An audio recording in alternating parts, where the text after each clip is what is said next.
Tem bastante gente, né, agora à noite. O Silas falou mais cedo comigo que é uma pressão estar aqui falando com vocês. E tinha acho que 1/3 de pessoas que tem agora. A pressão ficou um pouco maior. Mas vamos, pela misericórdia do Senhor, avançar no assunto. Amém?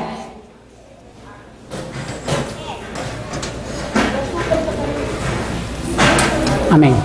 Mais cedo, para dar uma contextualizada, os irmãos que não estiveram, nós falamos sobre o caráter do reino, sobre a justiça do reino e o padrão do reino. Mateus 5 fala do caráter do reino. Mateus 5 fala das bem-aventuranças que tem relação com o caráter do reino. E também fala do padrão do reino e da justiça do reino, que fala da intenção e da motivação daquilo que a gente faz. Né? O Silas e o Adilson deram um exemplo sobre a motivação do nosso coração em fazer as coisas e a intenção como raiz e não como ato em si. Por exemplo, o irmão usou um versículo que diz assim, olha, uns pregam o evangelho, isso é um ato, né? Mas por discórdia. Então, o ato de pregar o evangelho parece ser bom, mas a intenção é má, discórdia. Então, o Senhor, Ele veio para tratar com o nosso coração, com a nossa intenção e com a nossa motivação. Né? O evangelho do reino, né? O Senhor Jesus Cristo, Ele trata com o homem interior, com o nosso homem interior, com aquilo que nos motiva a fazer as coisas. Né? Se nós estamos servindo o Senhor, mas com a motivação errada. E o Senhor Jesus Cristo, Ele veio justamente para isso, para tratar a nossa motivação.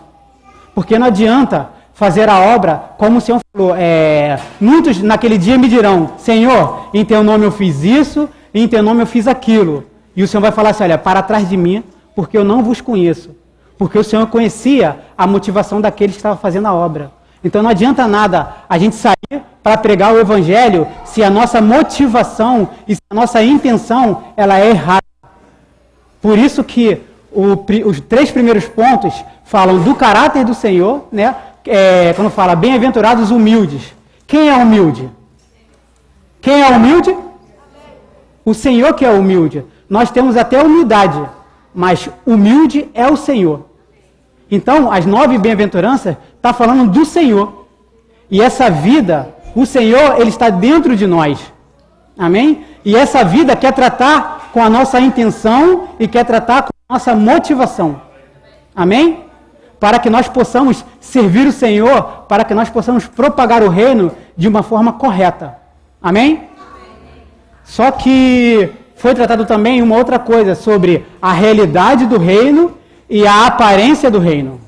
Amém? O Adilson, depois que o Silas falou, ele tocou um pouco sobre a realidade, sobre vivemos na realidade do reino e na aparência do reino. Esse era o meu assunto, né? O Adilson, em poucas palavras, acabou com o meu assunto. Eu tinha aqui, fiz um esboço aqui, olha, 2 folhas, e ele, em poucas palavras, acabou com tudo que eu planejei. Então, vou ter que improvisar, tô brincando. Vamos ler Mateus 13. Tem uma coisa sobre o reino que é interessante. Com relação ao mistério do reino, que é o assunto que nós vamos tocar, nós temos que entender o mistério do reino. Porque uma má compreensão do mistério do reino fará com que a gente não viva a realidade dos mistérios do reino. Entendeu? A gente fique na aparência. Deixa eu ler aqui Mateus 13, versículo 1.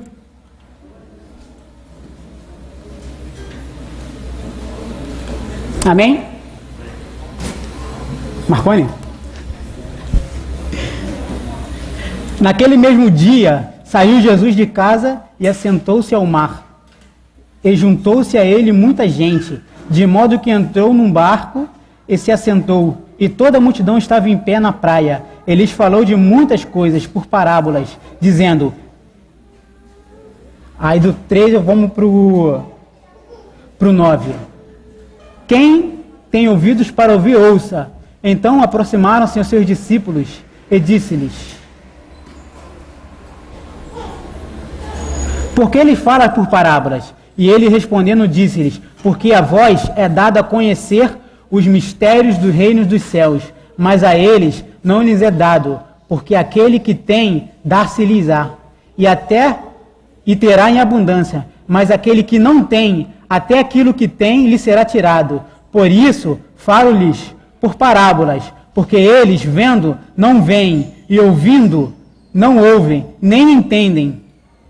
E nele se cumpre a profecia de Isaías que diz: certamente ouvireis e não entendereis, olhareis e não vereis, em absoluto, porque o coração deste povo está endurecido, e com os ouvidos ouviram de mau grado, e fecharam os olhos para não ver, que não vejam com os olhos, e ouçam com os ouvidos, e entendam com o coração, e se convertam, e eu os cures. Mas bem-aventurados sejam vossos olhos porque veem, e os vossos ouvidos porque ouvem. Porque em verdade eu vos digo que muitos profetas e justos desejaram ver o que vedes e não viram, e ouvir o que ouvis e não ouviram.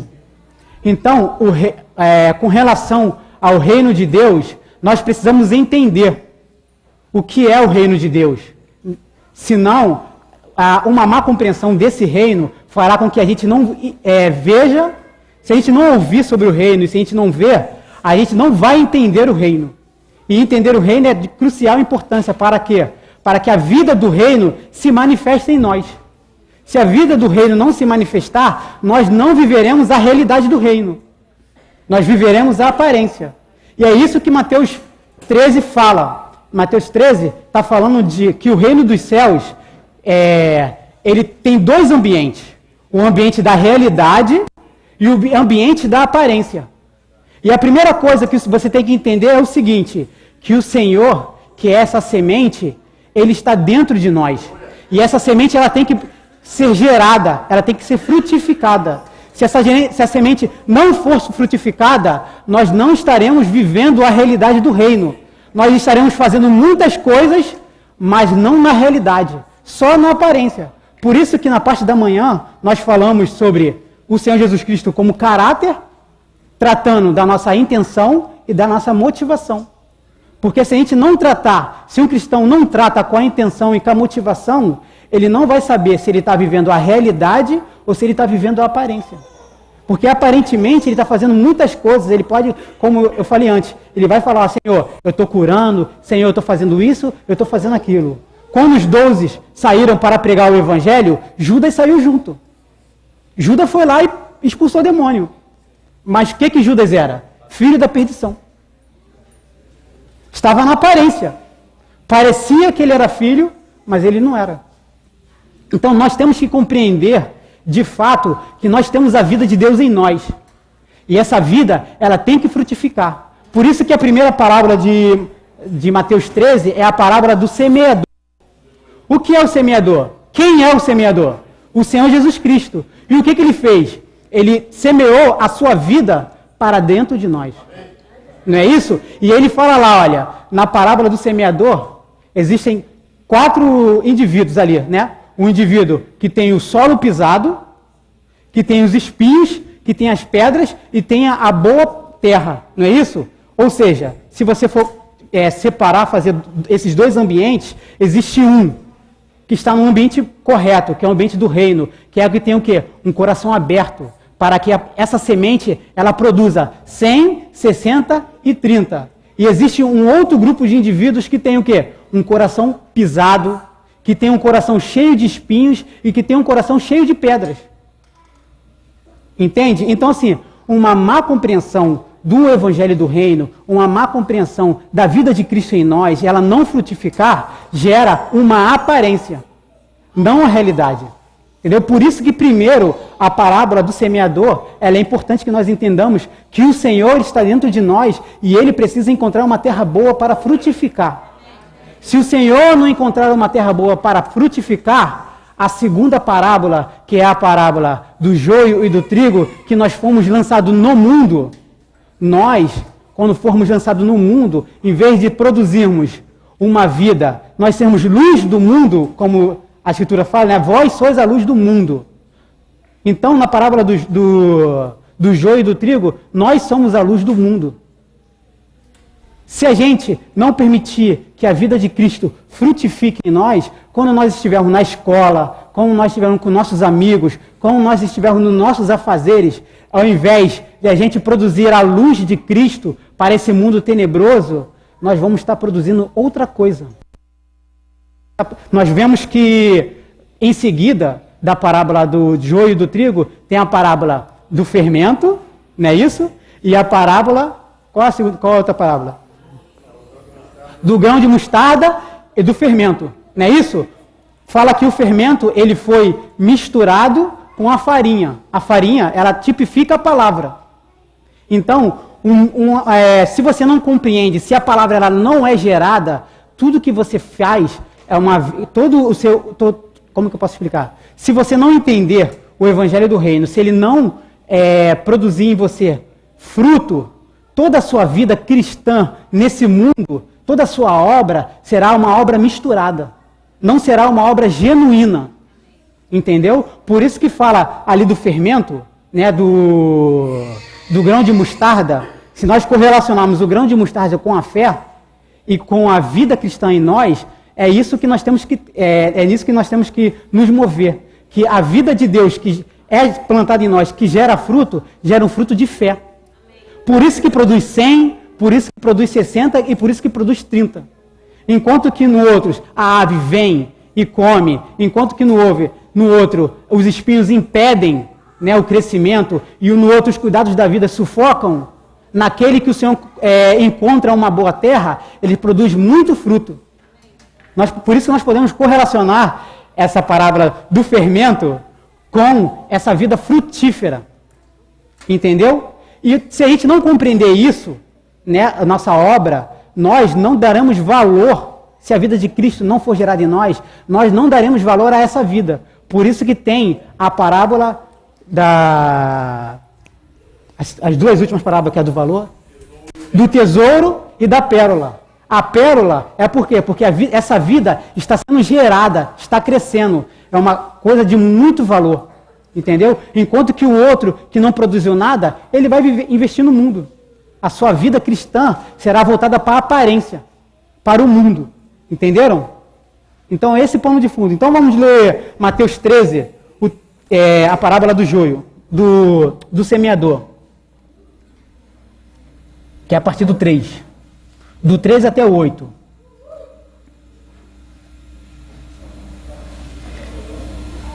Ele falou muitas coisas por parábolas, dizendo: eis que o semeador saiu a semear, e quando semeava, parte da semente caiu junto ao caminho, e vieram as aves do céu e comeram. E vieram as aves e comeram. Outra parte caiu em pedregais, onde não havia muita terra, e logo brotou, porque não tinha terra profunda. Mas quando o sol saiu, queimou-se, porque não tinha raiz, e secou-se. E outra parte caiu entre espinhos, e os espinhos cresceram e a sufocaram. Porém, uma parte caiu em terra boa, e deu fruto, um a 100, outro a 60, e outro a 30. E no versículo 24, deixa eu ver aqui se é 24.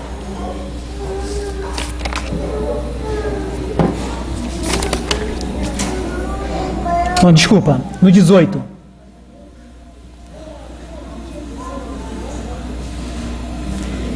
(18) 13 e 18. Escutais vós, pois, a parábola do semeador. O Senhor vai começar agora a explicar a parábola para os discípulos. Quando alguém ouvir a mensagem do reino e não entender, vem o maligno e arrebata o que foi semeado em seu coração. Este foi semeado junto ao caminho. E o que foi semeado em pedregais, este é o que ouve a palavra e logo recebe com alegria, mas não tem raiz em si mesmo, antes é de pouca duração. Pois ao chegar a aflição e a perseguição por causa da palavra, logo se escandaliza. E o que foi semeado entre espinhos, este é o que ouve a palavra, mas os cuidados desse século e o engano das riquezas sufocam a palavra, e ela fica infrutífera. Mas o que foi semeado em boa terra, este é o que ouve a palavra e dá fruto, e produz 100, e 60, e 30 por um. Amém? Então olha o que acontece. Quem ouve a mensagem do reino e não entende, vem o maligno e arrebata essa palavra do seu coração. É o que ele está falando, do coração da terra. O que é essa terra aqui? É o nosso coração pisado, né? Está falando de coração pisado, que é a terra ali da beira do caminho. Essa primeira parábola está falando da beira do caminho, que é o quê? O coração pisado. Então, nós temos que pedir ao Senhor que o Senhor trabalhe com o nosso coração, porque o Senhor que está dentro de nós, Ele tem que tratar com o nosso coração. E no coração fala da intenção e da motivação. Amém? O nosso coração trata essas coisas. Por isso que o Senhor ele tem que frutificar em nós. Se o Senhor não frutificar, se o Senhor não achar uma terra boa, Ele não dará frutos. Logo, a gente não viverá a realidade do reino. E quem vive a realidade do reino estará na manifestação. E agora, quem vive na aparência, essa pessoa, ela vai para as trevas exteriores. E o Senhor nos chamou para estarmos com Ele na manifestação do seu reino. E para estarmos na manifestação do reino do Senhor, nós temos que estar na realidade do seu reino. Nós temos que viver hoje a realidade do reino de Deus. Amém? Por isso que é importante compreender a palavra do reino. Por isso que é importante ouvir. Para quê? Para que essa palavra encontre um fruto em nosso coração, para que nosso coração esteja aberto, para que Cristo seja formado, para que esse Cristo manso seja formado em nós, para que nós tenhamos esse Cristo manso, para que esse Cristo humilde seja formado em nós. Para quê? Por que isso? Porque o Senhor, Ele não quer que nós sejamos cristãos aqui dentro, entre os irmãos. Ele quer que nós sejamos luz do mundo. Entendeu? O Senhor quer que nós pregamos o Evangelho, mas com a realidade. Não o Evangelho com aparência. Você não vai pregar o Evangelho por inveja. Você não vai pregar o Evangelho por dissensão. Você vai pregar o Evangelho em uma realidade, querendo passar a vida de Cristo. E pregar o Evangelho nada mais é, não só do que você falar, mas você mostrar a vida de Cristo que há em você. Por isso que nós somos luz.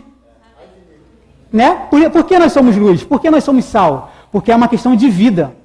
Não adianta nada nós falarmos uma coisa que nós não vivemos. Se você fala daquilo que você não vive, isso não é vida, isso é aparência, isso não produz nada. Você pode falar que fez muitas coisas, mas isso não salva. As pessoas não conseguem olhar para você e ver a luz que elas precisam. O mundo precisa de Cristo. Mais do que pregação, ele precisa de ver a vida de Cristo em nós. Amém? Mais do que falar sobre o Senhor, o mundo quer ver a vida de Cristo em nós.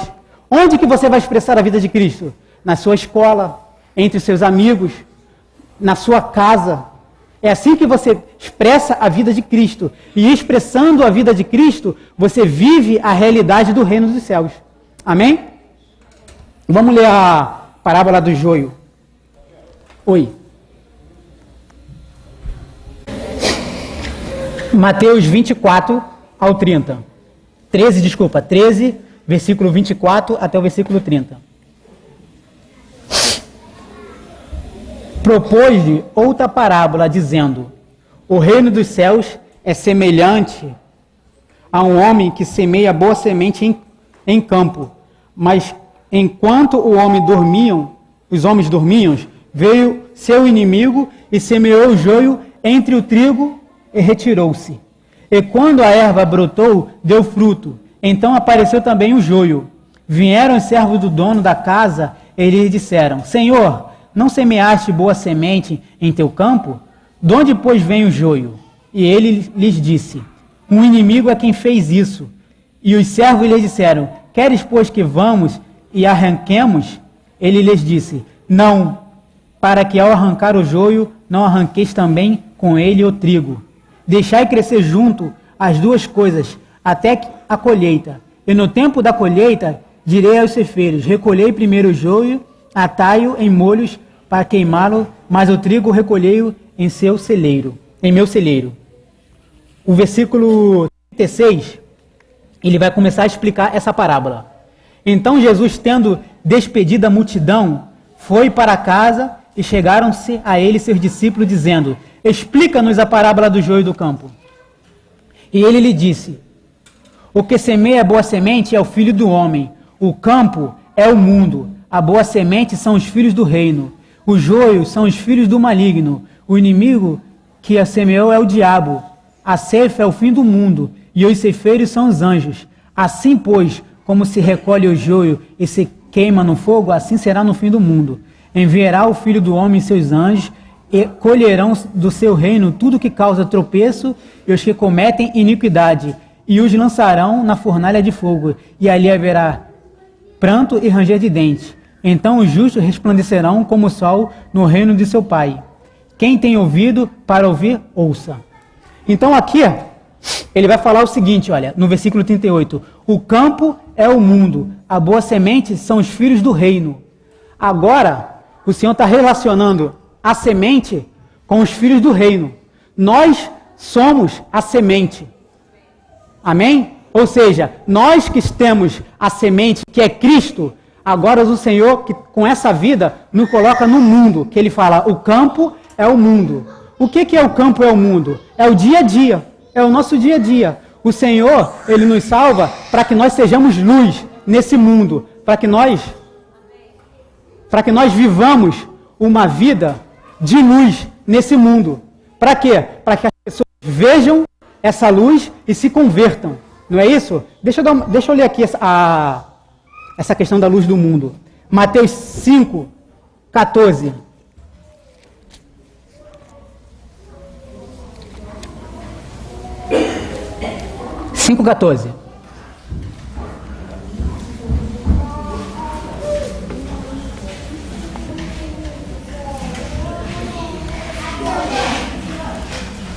Amém. Pode ler?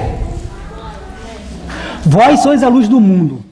Não se pode esconder uma cidade edificada sobre um monte, nem se acende uma lâmpada para colocá-la debaixo do alqueire, mas no candeeiro, para que ilumine todos os que estão na casa. Assim brilha a vossa luz diante dos homens, de tal modo que vejam vossas boas obras e glorifiquem ao vosso Pai que está nos céus. Viu? O Senhor nos colocou no mundo para que a gente brilhe. Quando a gente brilhar, a gente vai refletir Cristo. Essa semente que está em nós. Amém? Para quê? Para que os homens nos vejam a vida de Cristo em nós e glorifiquem a Deus. Então, se a gente não vive a realidade do reino, não tem como a gente brilhar para esse mundo. Porque não é uma questão de fazer coisas. É uma questão da vida. Não é uma questão de você executar um monte de coisas, pregar o evangelho. É uma questão de você ter a vida de Cristo em você. Para que as pessoas vejam essa vida e por meio dessa vida glorifiquem ao Senhor. Por meio dessa vida se renda ao Senhor. Porque o que o mundo quer, as pessoas não sabem, mas elas querem o Senhor. O mundo jaz no maligno. O mundo, ele quer, eles querem a vida do Senhor. O mundo quer a vida do Senhor. O mundo vive debaixo, subjugada pelas trevas. E eles anseiam ser libertos, mas eles não sabem como. Sabe como nós vamos trazer essa libertação? Por meio da vida de Cristo em nós. Amém? Como que nós vamos fazer isso? Eu já falei para que vocês entendam. Nas nossas casas, no nosso viver diário, diariamente, nós temos que expressar essa vida de Cristo em nós. Nós temos que expressar essa vida. E é necessário, para expressar essa vida, que nós vivamos a realidade. E nós só vamos viver a realidade deixando a vida de Cristo frutificar em nosso interior. Amém? Deixando o Senhor tratar com as nossas intenções. Deixando o Senhor tratar com as nossas motivações. O Senhor tem que tratar conosco. Para que essa vida, ela apareça. Amém? Para que essa vida, ela apareça. Amém? Senão, a gente vai viver nessa realidade, não na realidade, mas sim na aparência. E o Senhor nos chamou para viver a realidade. Amém? A outra logo em seguida, quando fala do mundo, vai falar de obra, né? Como eu estava explicando antes. Tem o grão de mostarda, tem duas parábolas que vai falar sobre isso, que a gente pode relacionar a realidade e a aparência. O grão de mostarda relacionado com a realidade desse reino e o fermento relacionado com a aparência desse reino, né? O que nós poderíamos dizer do grão de trigo relacionado com a realidade? Vamos ler a parábola do grão de trigo. Do grão de trigo. Deixa eu achar aqui, por favor. Mateus 13.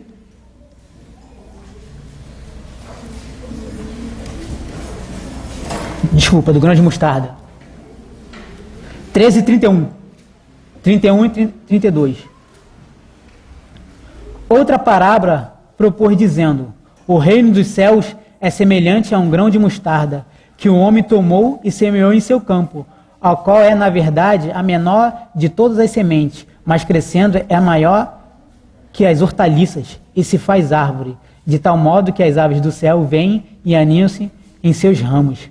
Logo em seguida ela fala o seguinte, no 33, olha: e disse-lhe outra parábola: o reino dos céus é semelhante ao fermento que uma mulher tomou e escondeu em 3 medidas de farinha, até que tudo fique fermentado.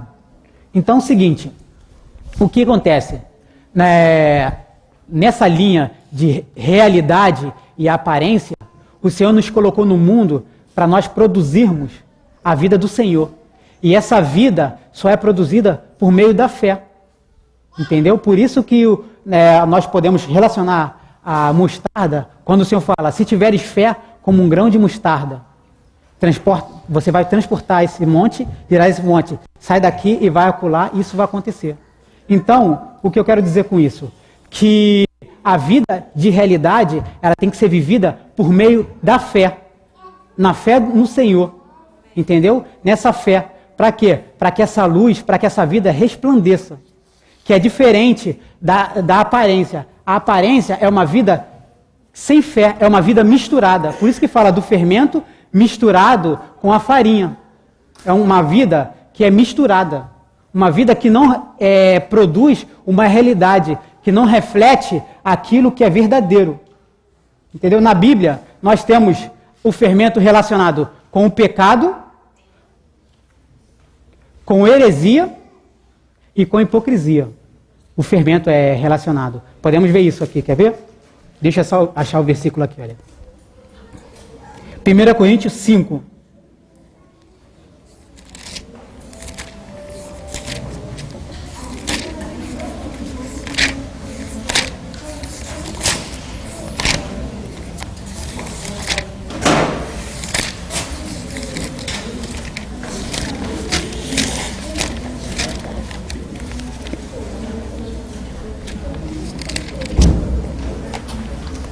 Versículo 1 até o versículo 8.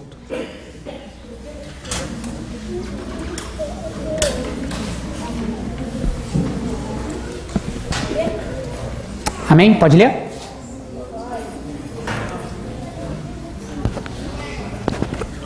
Ouve-se como coisa certa que entre vós há fornicação, e fornicação tal que nem mesmo entre os gentios se sabe que existia, tanto que há quem abuse da mulher de seu pai, e vós estáis evidenciados.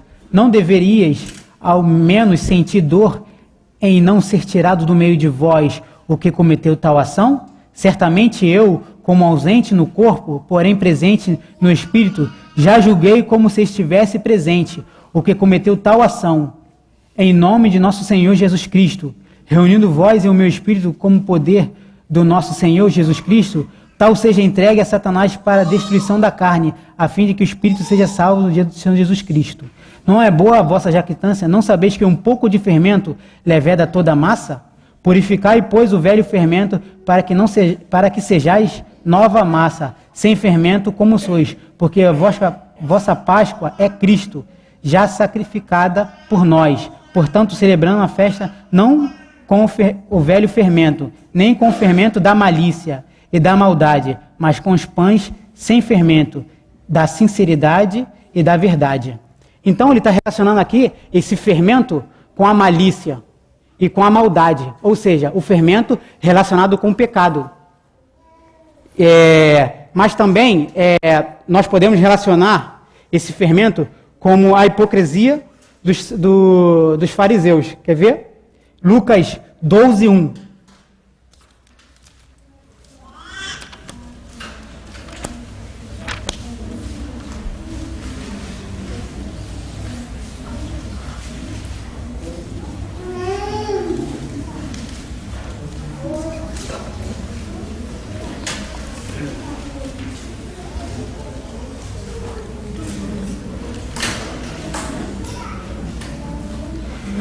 Vou ler.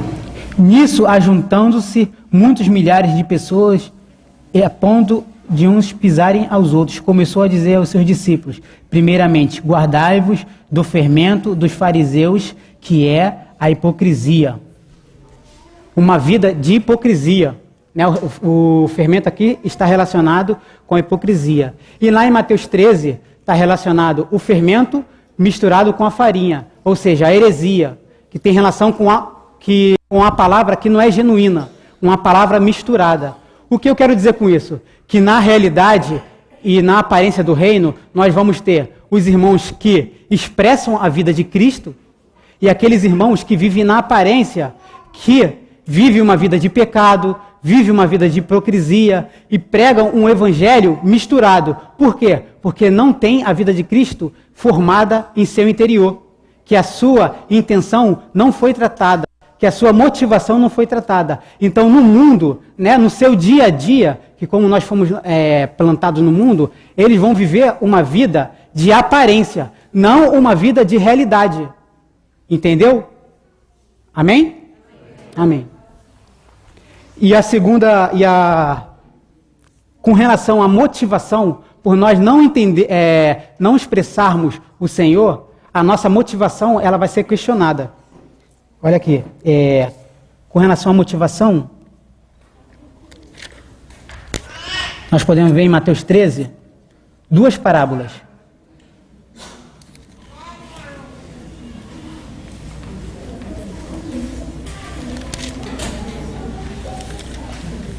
A parábola da pérola e a parábola do tesouro escondido. Só. Lucas 13, 44, 45 e 46.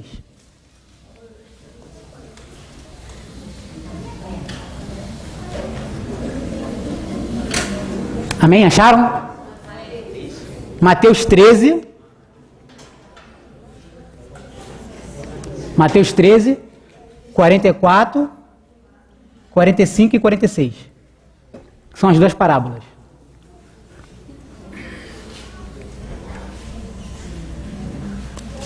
Posso ler? Ler?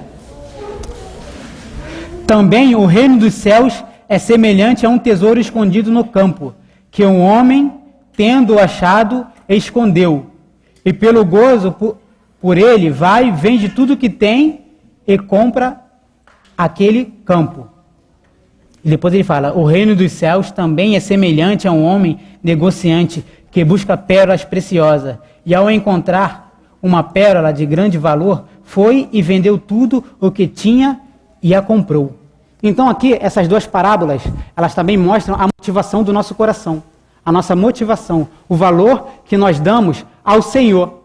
Então é o seguinte, aqui está mostrando aqueles que encontram o tesouro e entregam toda a sua vida por aquele tesouro.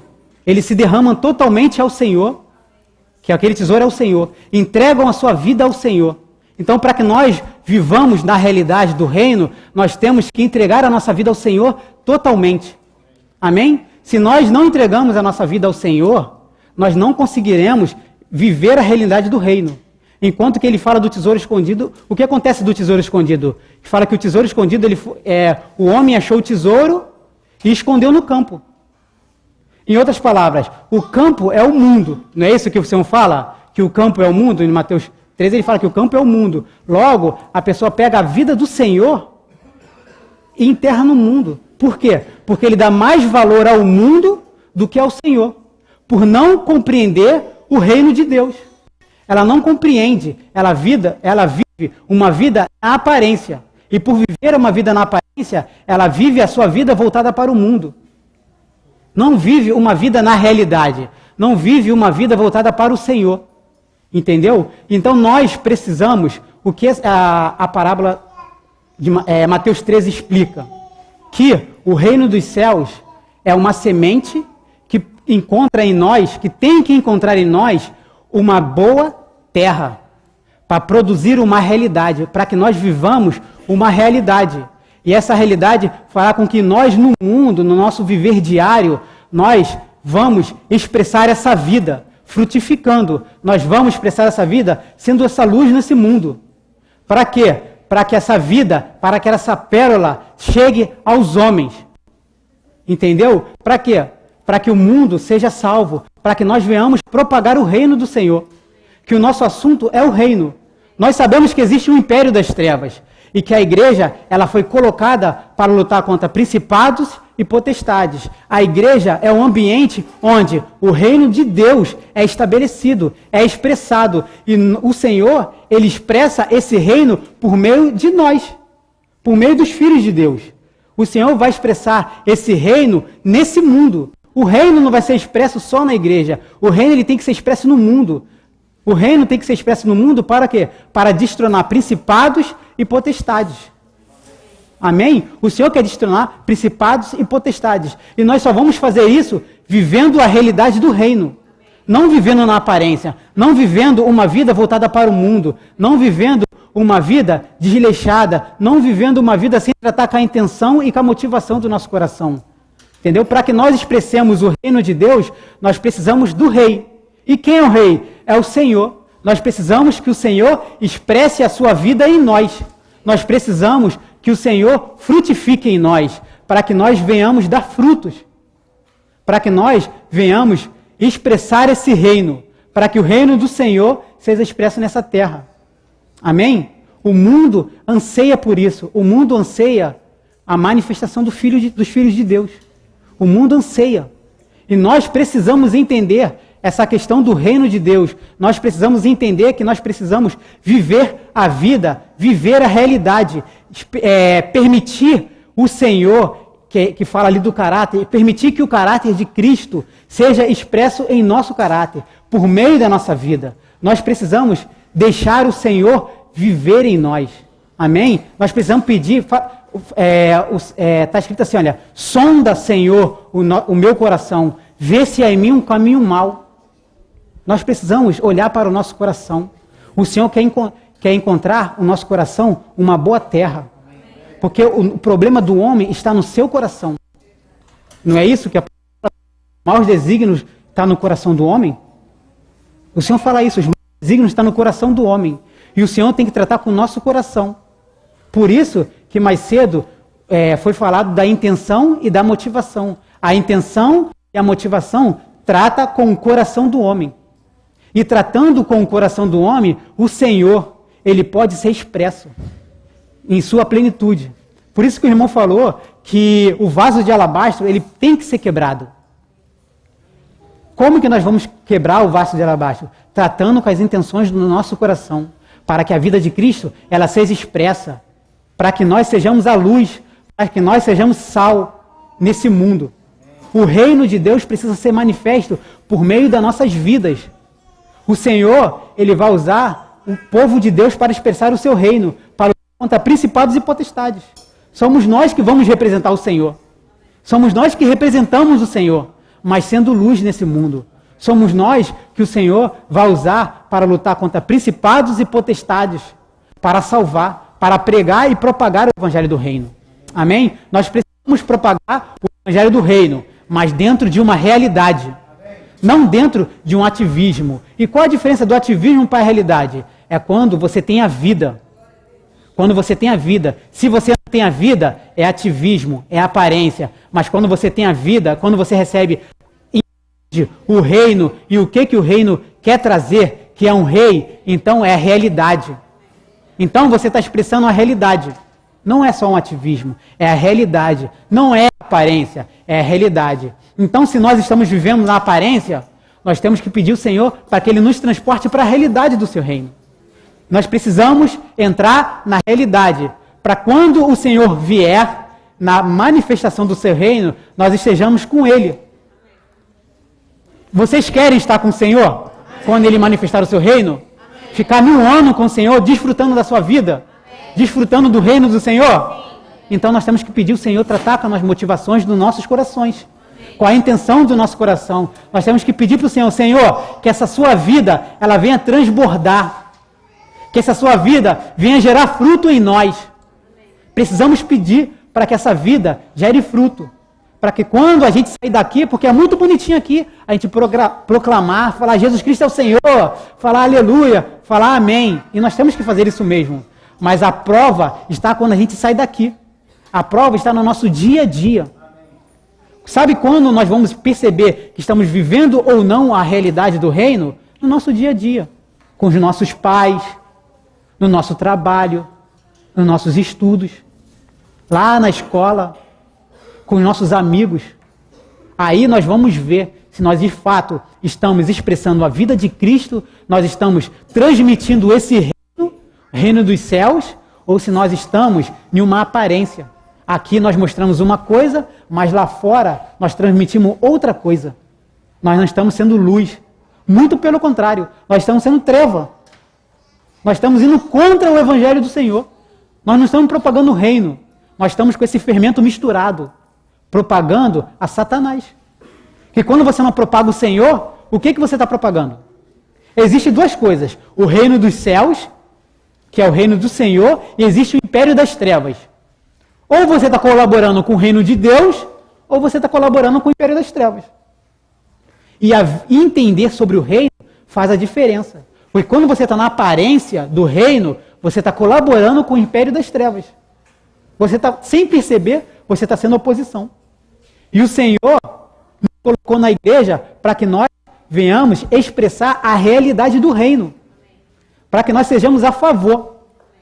Entendeu? Então nós precisamos expressar o Senhor no nosso dia a dia. Não só aqui, no nosso dia a dia, com a nossa vida. Mas não a nossa vida em si, mas a vida de Cristo em nós.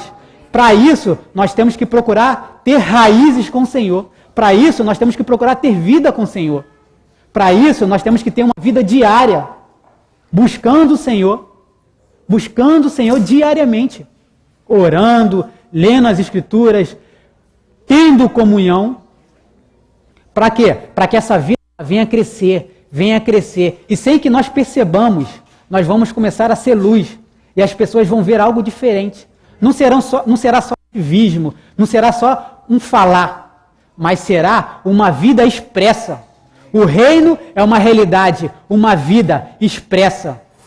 E é isso que o mundo quer ver, uma vida expressa. O Senhor, Ele não vai vir se expressar sozinho, Ele vai vir se expressar por meio da igreja. E quem é a igreja? A igreja somos nós. Nós somos a igreja do Senhor. Nós somos os seus membros. E o Senhor, nos seus membros, Ele quer expressar o seu reino para subjugar as trevas. É por meio das nossas vidas que o Senhor vai subjugar o império das trevas. É por meio das nossas vidas. Mas como? Quando nós nos sujeitamos ao Senhor e abrimos nosso coração para que a palavra dEle, para que a vida dEle gere frutos em nossas vidas. O Senhor quer gerar frutos de 100, de 60 e de 30. É muita coisa. Se você perceber, na parábola do semeador, fala de quatro solos. Mas o solo que deu fruto, ele deu muito fruto, para compensar os outros solos.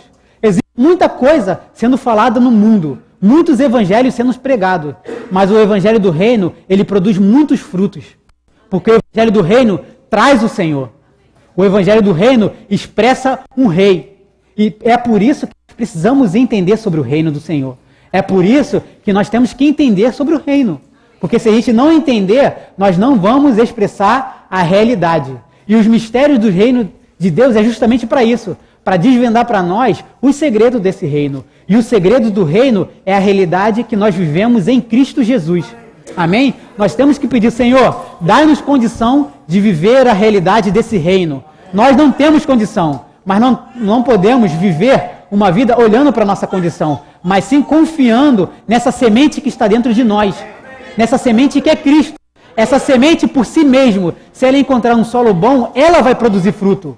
Não somos nós que vamos forçar a semente a produzir fruto. A semente em si mesmo, ela tem o que é necessário para produzir fruto. Ela só precisa encontrar um solo bom. E o solo é o nosso coração. O Senhor quer encontrar um coração aberto para que ele possa produzir fruto, para que ele possa produzir essa realidade do seu reino nesse mundo tenebroso, para que as pessoas sejam salvas. Amém? Amém. Eu fico por aqui.